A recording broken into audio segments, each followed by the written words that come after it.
Two extremes. పెళ్ళికి ముందు అమ్మాయి అయినా అబ్బాయి అయినా కూడా ఐ థింక్ కమింగ్ డేస్లో పిల్లలు పుట్టే అవకాశం ఎంత పర్సంటేజ్ ఉంది అని చెక్ చేసుకుని మరీ మ్యారేజ్ చేసుకోవాల్సిన అవసరం ఉందేమో అనిపిస్తూ ఉంటుంది. అది కూడా స్టార్ట్ కావచ్చు. ఇప్పటికే ఐ థింక్ కొంతమంది చేస్తున్నారు, నాట్ రొటీన్లీ.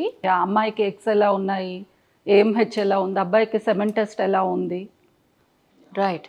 కానీ ఇప్పుడు మీరు ఇందాక అన్నారు అన్నమాట ఎగ్ ఫ్రీజింగ్ అనేది. అవును. అలాగే మనకి సెమన్ ఫ్రీజింగ్ కూడా ఉంటుందా? యా, ఎగ్ ఫ్రీజింగ్ కన్నా సెమెన్ ఫ్రీజింగ్ యాక్చువల్గా మోర్ ఈజియర్ థింగ్. సో ఇనీషియల్గా ఇదేంటి, క్యాన్సర్ పేషెంట్స్కి స్టార్ట్ చేశారు. ఇప్పటికే వస్తారు మన దగ్గర చాలా మంది క్యాన్సర్ స్పెషలిస్టులు, కౌన్సిలింగ్ చేస్తారు. ఇప్పుడు మీరు క్యాన్సర్ ట్రీట్మెంట్కి వెళ్ళేక ముందు, కీమో రేడియోకి ముందు సెమెన్ శాంపుల్ ఫ్రీజ్ చేసుకుంటే ఫ్యూచర్లో ఒకవేళ మీకు పిల్లలు కావాలనుకుంటే అంటే అది ఇచ్చిన ప్రతి ఒక్కరికి 100% ఇన్ఫర్టిలిటీ వచ్చేస్తుందని కాదు. కొంతమందిలో బికాస్ ఆఫ్ రేడియో కీమో ఏదైనా ప్రాబ్లమ్స్ రావచ్చు.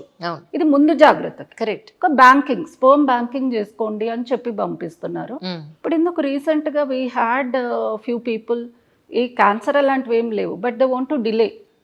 సో ఇప్పుడు దే ఆర్ ఇంటూ 35, 40 అండ్ వాళ్ళకు కూడా తెలుసు ఏజ్తో పాటు మేల్స్లో కూడా ప్రాబ్లమ్స్ రావచ్చు.